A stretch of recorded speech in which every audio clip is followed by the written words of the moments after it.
So beef, it's what's for dinner and could be on the Thanksgiving menu as well this year. That's right. Chef Anthony is joining us this morning from Pittsburgh High School, and I will stop interrupting you. Okay. So this is one of the skills that I teach my students, because once you learn how to do this, it opens up the opportunities for you to do so many things that you have to master this first. Okay. So we spend about 4 days learning how to do this, and it's really interesting because you have to make your fingers do work in ways that you normally wouldn't. So what I have is a beautiful chuck roast from our friends at Simon Market, and we're going to start tying this. The beauty of tying one of these roasts is that when you do it, you actually control And this is called the way it trussing. cooks. Trussing. Trussing a roast. So we're going to lay over the string, over our fingers, and we're going to get a little bit extra string here. We're going to bring this around and create a slip knot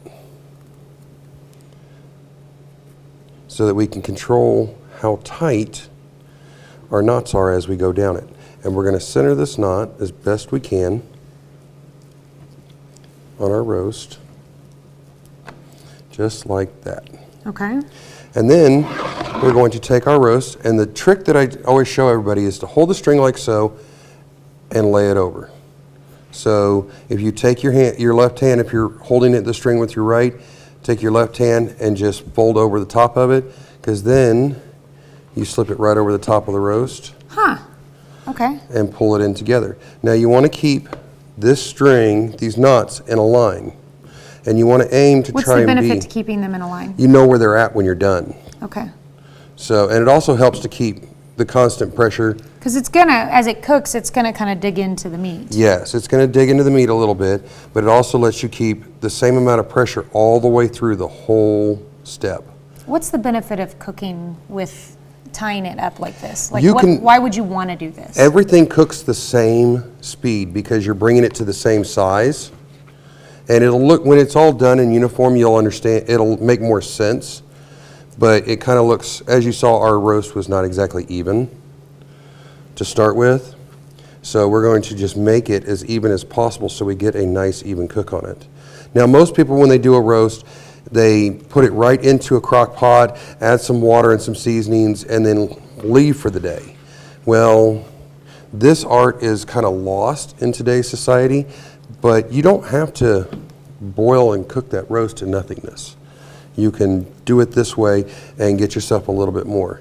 Now I'm going to go one more knot. Does it help keep the flavor in when you're cooking it? Well, I wouldn't say the flavor, but it helps control the texture and the density of the roast. Okay. I don't like my roast boiled into nothingness. I like it to have body, and so I don't slow cook. But even if I was to do this in the sous vide, for instance, by tying this, it still maintains this wonderful, beautiful shape, and it looks great on, if you're having a dinner party, it looks great on a plate. Mm-hmm. So, and here we have our nuts. So if you buy a roast at a store and it already comes tied together, like that's for a purpose, you might as well cook it that way. Don't untie it and then cook it. Correct. Don't untie it and then cook it. And we're just going to move our knots around just a little bit so we kind of get everything even.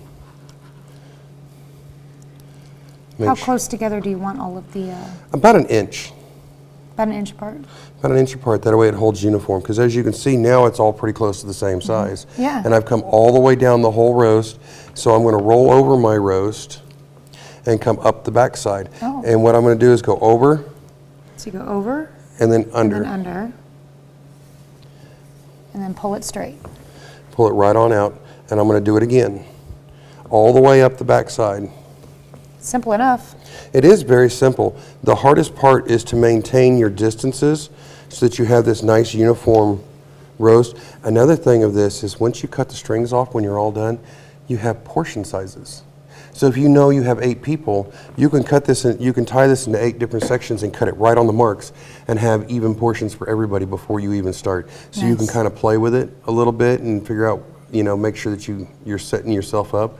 Especially like next week when we do pork roulade, this is going to come in really handy so that you can make sure that everybody gets the exact same size piece. Okay. So, and I'm just coming right up the back, just like so, and then right over the top. And I'm going to tie and secure right to this knot. So what I do is I go... So if you have a bigger roast, you may want to do a couple of rows of this? No, actually, No, this is just just one? one row. You tie the whole roast.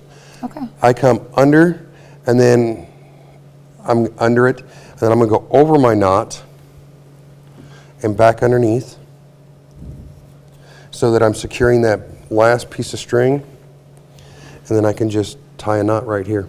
Okay. So basically, you're just tying it off there? Just tying it right on off there. I'm guessing you'll cut off your string and... Yep, and cut off my string and put it into the oven.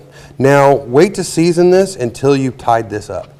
This is the important part of this.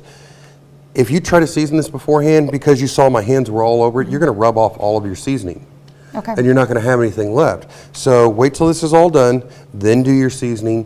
One of the ideas for this is infusions inside of it. Okay. And after your commercial break, we'll talk a little bit about that. Okay. Yep. We will come right back and talk about different cooking techniques for this chuck roast. We'll be right back.